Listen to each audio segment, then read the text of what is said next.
everyone, it's DiegoDoom here. Today I'm bringing you another review. Today I'll be reviewing S.H.MonsterArts Kou Kyou Kyoku Godzilla 1989. This version of Godzilla comes from the 1989 film Godzilla vs. Biollante. To learn more about the film, check out my review of S.H.MonsterArts Biollante. To see two X Plus versions of Godzilla 1989, check out my reviews of X Plus Godzilla 1989 Diamond Reissue and Yuji Sakai Collection Godzilla 1989.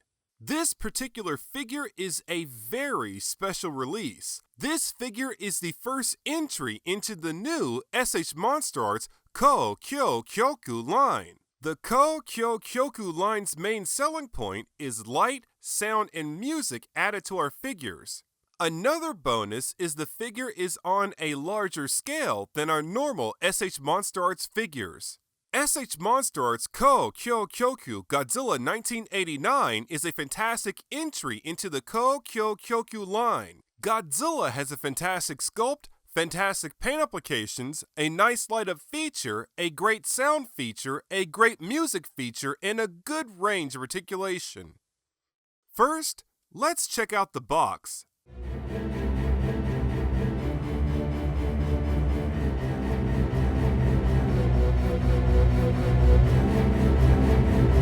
This box is very impressive and really gives you the feel you're handling a real premium product. I really love the hollow foil treatment to the box as a whole. Now I hold on to all of my figure boxes. If you don't hold on to your boxes, I would highly recommend you consider holding on to at least this one. Now, let's take a look at Godzilla himself. Godzilla has a good range of articulation. First, let's start with the head.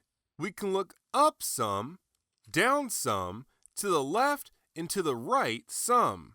According to the instructions, you do not want to turn the head more than, we'll say, 15 to 20 degrees. Otherwise, if you turn the head beyond that, you run the risk of damaging the light-up feature in Godzilla's mouth.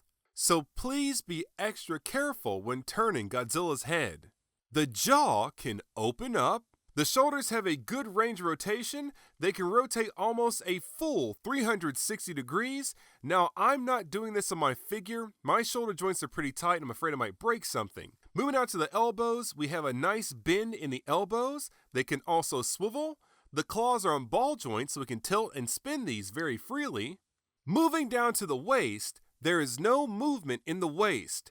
If you try to force movement in the waist, you will destroy the light-up feature in your figure. Moving out to the legs, at the top of the thighs, we have this free-floating piece that covers up any gaps. The legs can kick forward this much, backward this much, and come out to the side this much. We have a nice bend here in the knees.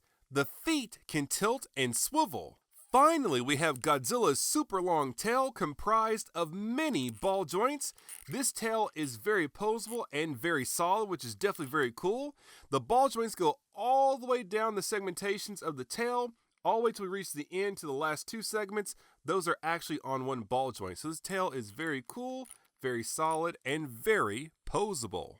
Godzilla has three special features, which are light, sound, and music.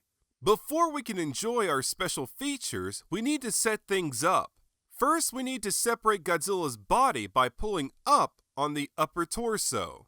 Now, when you do this for the first time, it does take a little bit of effort, so do be careful. On the underside of Godzilla's upper torso, you'll see a panel. You will need to use a Phillips head screwdriver to open this panel. When unscrewing the panel, be careful and try not to use too much force. Otherwise, you run the risk of stripping the screw. Remove the panel and it reveals where we need to insert our batteries. This figure takes 3 LR44 batteries. The Energizer equivalent for LR44 batteries is 357, which conveniently comes in a 3-pack. Insert the batteries with the positive side face up, reattach the panel, tighten the screw, and that's it. Now, all we have to do is flip the switch on the bottom from off to on, and we'll hear a roar confirming our Godzilla figure is ready to go. When reattaching the upper torso to the rest of the body, make sure the peg at the bottom is completely straight. If it's at an angle, Godzilla's upper torso will not reconnect properly with the rest of his body. The light, sound, and music features are all controlled by pressing the large middle spine in the upper back. Godzilla seems to have 3 different types of roars. We have our short roar, medium roar, and long roar.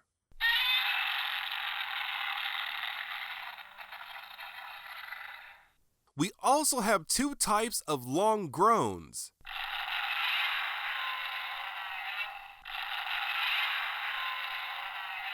The roars can be canceled into the next roar by pressing the center spine. The music is activated by holding the spine down for about 2 seconds. This figure plays 2 songs from Godzilla vs. Biollante. They are Godzilla and the Destruction of Osaka and the Godzilla title theme. To my surprise, this figure plays the full length of both songs, which is a little over a minute. The songs can be canceled at any time by holding the center spine down for 2 seconds.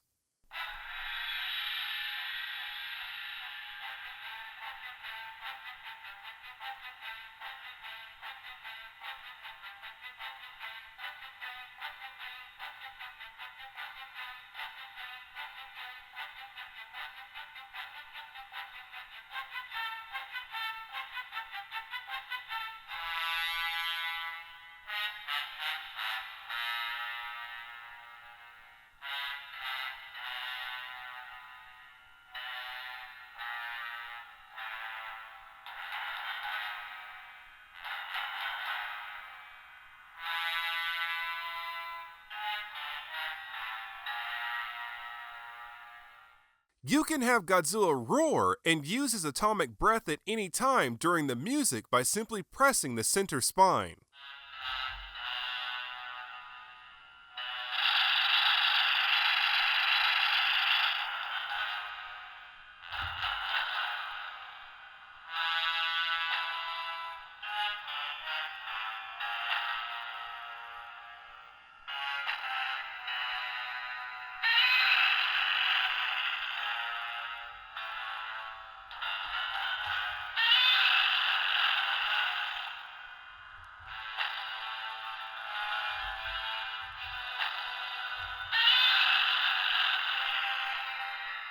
Something to note, it seems you can only get the stomping sound effect while the music is playing. Once the stomping sound effect starts, you can cancel the music to hear the effect by itself. Now we have the atomic breath light up feature. The dorsal fins will light up as well as Godzilla's mouth. This feature seems to have 3 types: a short burst where the dorsal fins light up and then the mouth,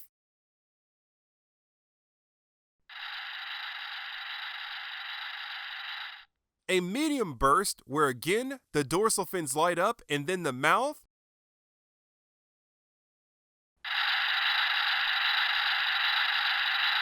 and finally a long burst where the dorsal fins light up first and then both the mouth and dorsal fins are lit up at the same time.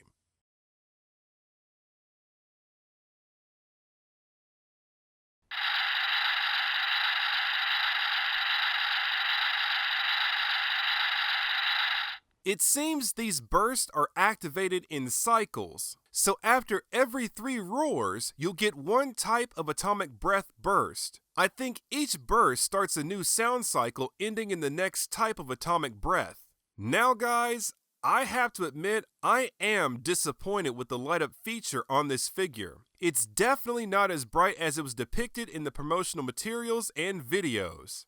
The dorsal fins just aren't bright enough. The light up on the inner mouth is okay. When we separate Godzilla's body and closely examine the light up mechanism, it's super bright. I think the issue lies with the dorsal fins. If you look closely, the dorsal fins are solid and translucent. I think the dorsal fins probably should have been hollowed out on the inside to make the light up feature more effective. Another option could have been to put the LEDs inside of the dorsal fins themselves, but I don't know how that would have affected the figure's articulation. I have two of these figures, and the light-up features have the same brightness, so I guess this is as good as it gets. I was really hoping to have a light-up feature that rivals or surpasses S.Goku Shin Getter 1's light-up feature. I hate to say it, guys, but Shin Getter 1 and I are not too impressed. The sound and music features on this figure are very well done, it's just the light-up feature leaves more to be desired. Now, let's take a close-up look at Godzilla himself. When it comes to sculpt and paint apps, Godzilla is absolutely fantastic, for the most part. Starting from the top, we have the Bio-Goji head sculpt. At the top of the head, we have the nicely detailed and textured scales with a charcoal black paint app. These very nicely detailed scales can be seen throughout Godzilla's body. In some spots, the scales have a very slight bluish highlight to them, just like the X Plus Yuji Sakai Godzilla 1989 figure. The ears stand out and do not get lost amongst the scales. Godzilla's brow is sharp and prominent, adding to his angry look. The eyes are very nicely done. We have a glossy brown paint app on the irises and a glossy black paint app on the pupils. The snout is very nicely detailed with various scaly creases and folds. Moving down, we have Godzilla's mouth. The teeth have a nice sharp sculpt with a dirty bone white paint app.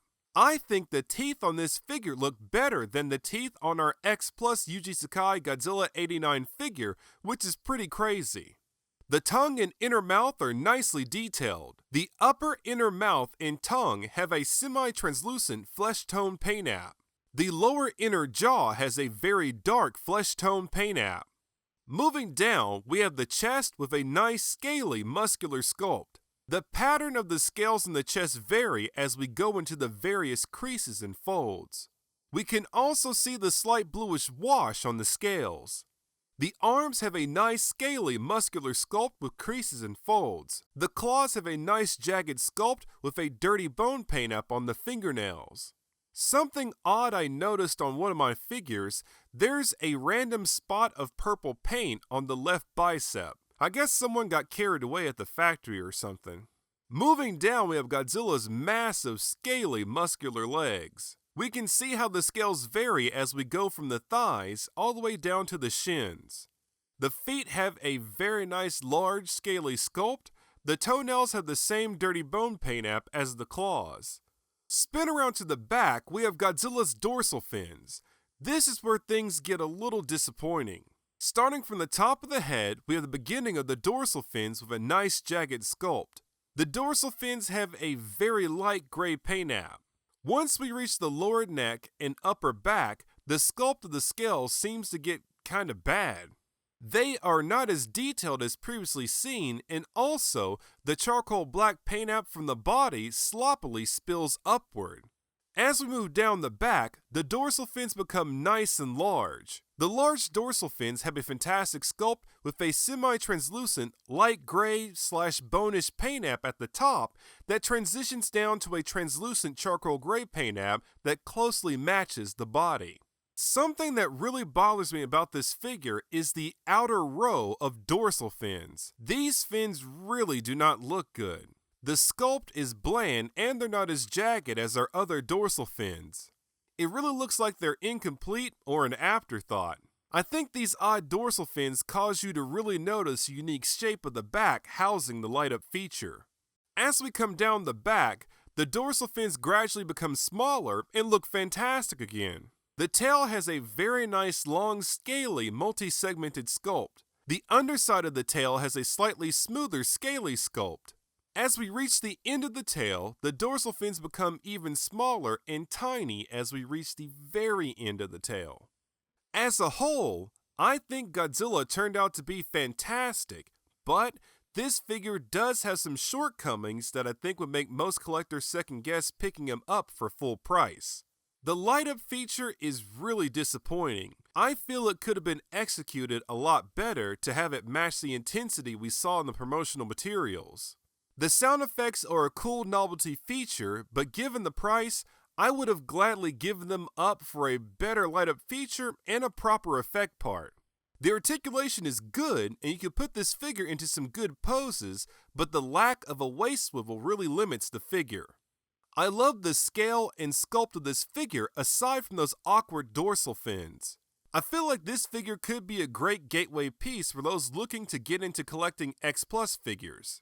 You have a better sculpt, give up some articulation, and have a larger figure. I really feel that puts you on the path to dabbling into X Plus.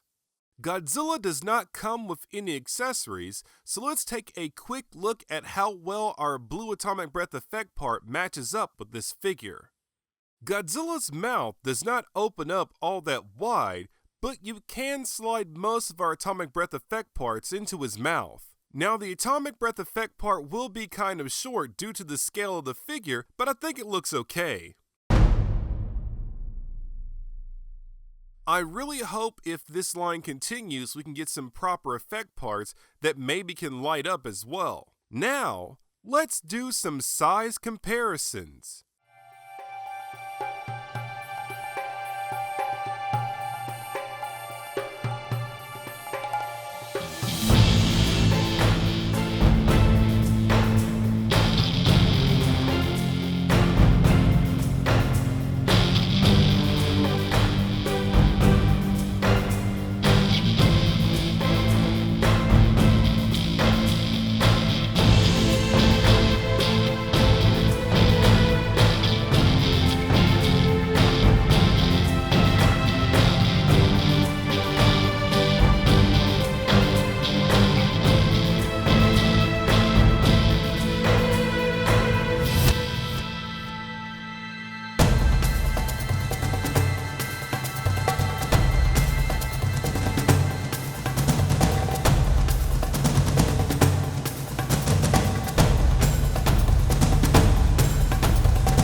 To conclude the review, S.H.MonsterArts Kou Kyou Kyoku Godzilla 1989 is a fantastic entry into the Kou Kyou Kyoku line.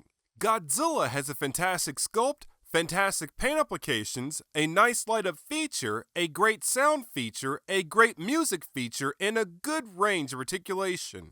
This figure is definitely very nice, very neat, and very cool. Now, despite this figure having a few shortcomings, I still highly recommend picking this figure up.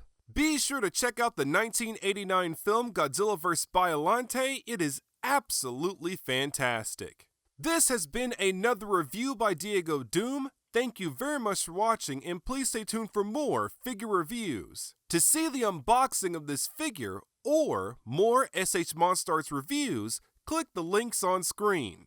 Like the Facebook fan page, add me on Gemr, follow me on Instagram, and follow me on Twitter. Like, comment, and subscribe.